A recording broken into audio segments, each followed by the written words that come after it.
Last night, I caught my son looking at GTA 6 leaks. I've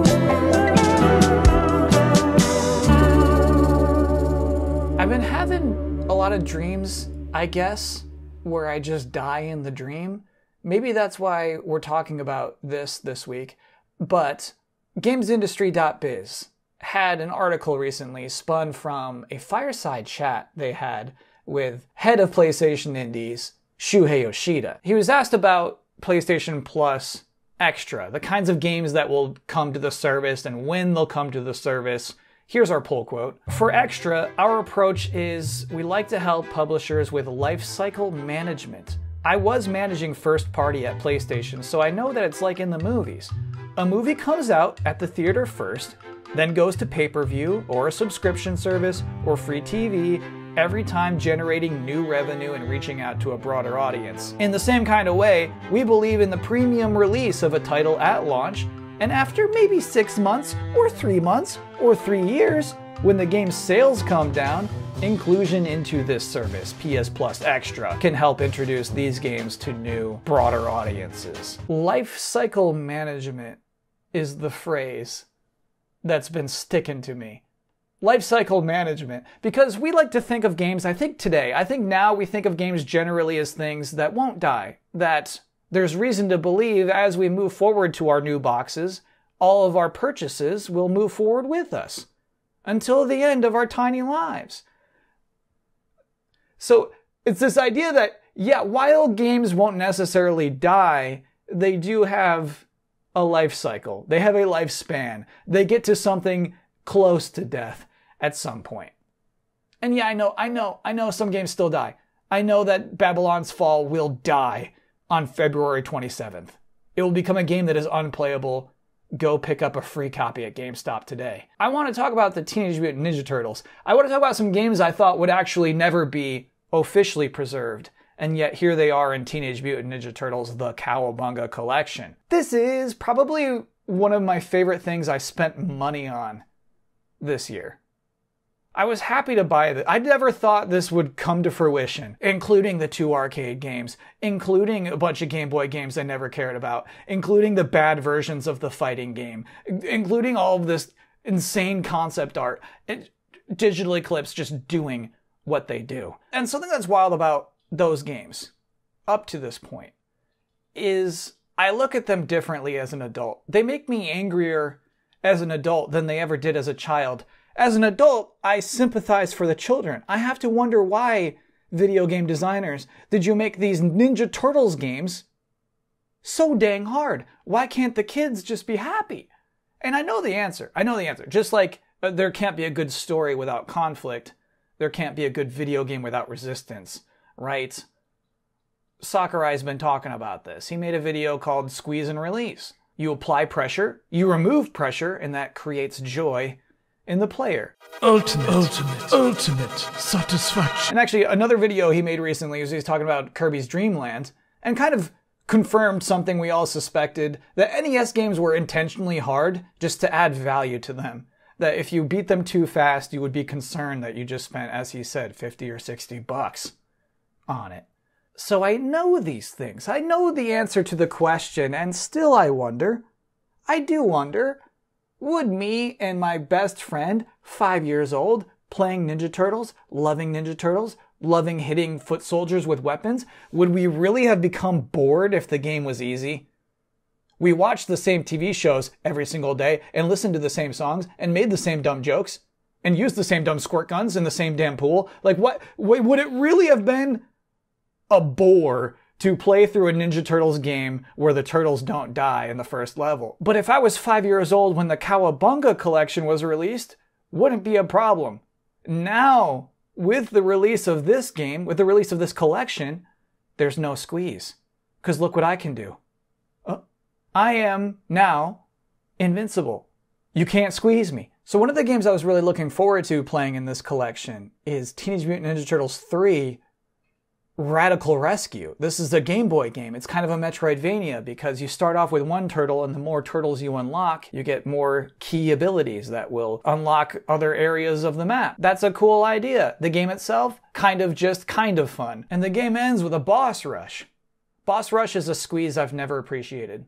Don't squeeze me like that. I've never been excited at the prospect of fighting all the bosses again. I already beat them. Why are they back? Explain why they're alive again. At least. This game doesn't.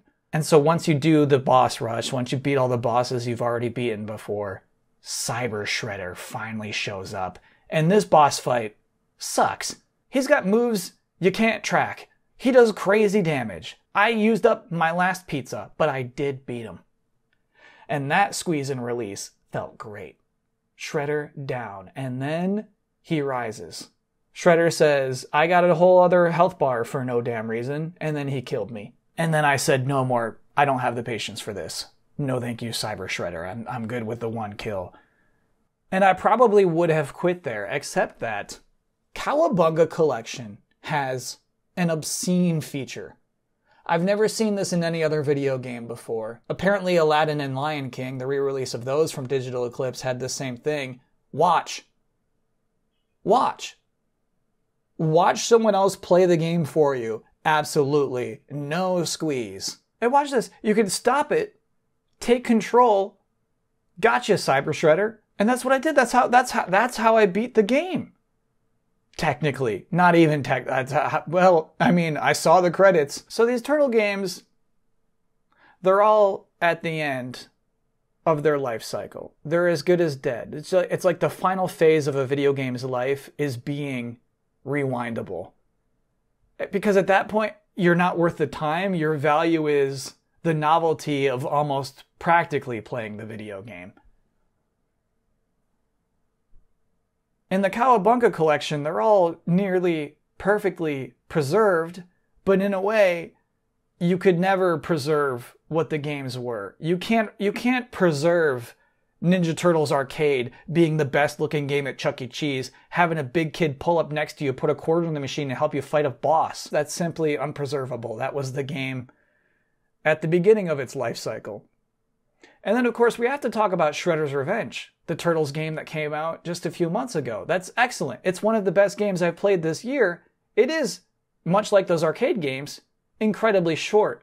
And I suppose if I did pay the premium Sony $70 US, I would have felt disappointed in that purchase. And so yeah, I think about this in terms of that movie-like degradation for video games. That once you're new, your value is here, and then as time passes, it becomes less and less. Just off the basis of passing time.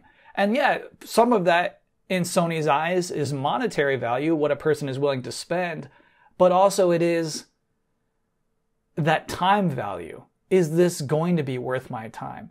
And so yeah, like we could say that, well, it's kind of really just like NES games had to be hard. Arcade games were hard by design. You need those save states, otherwise they're unplayable. But then Sony with their PlayStation Classics does include save states and rewinds. I would not have had 2022 patience for Siphon Filter otherwise. Oh yeah, what we do in the shadows is back. Season 3, baby. I need to hear that scream again. They think a civil war is breaking out here.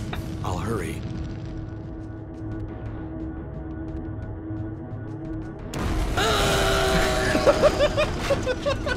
And so it becomes a question, an unanswerable question, a question that can't be answered until the future is here.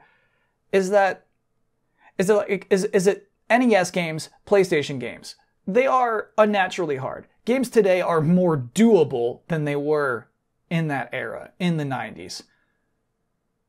But will our future selves, will future generations playing PlayStation 5 games, will they be bored by God of War Ragnarok? Will it be worth their effort, right? Will they want fast forwards and rewinds and watch mode? The thing is, I want to believe that there will be a time where today's games are so quaint compared to our futuristic future games that they're like, I don't have time for it. I don't have time to play a game where the NPCs aren't ticklish anymore. Anyway, that's delayed input for this week. And actually this season, this is the last episode of the laid back flannel season. As always, I'll take 3 weeks off in between, but in the middle of those 3 weeks, 2 weeks from now, I'll upload some fun, unrelated video to this YouTube channel. So please look forward to those things, and thanks for watching.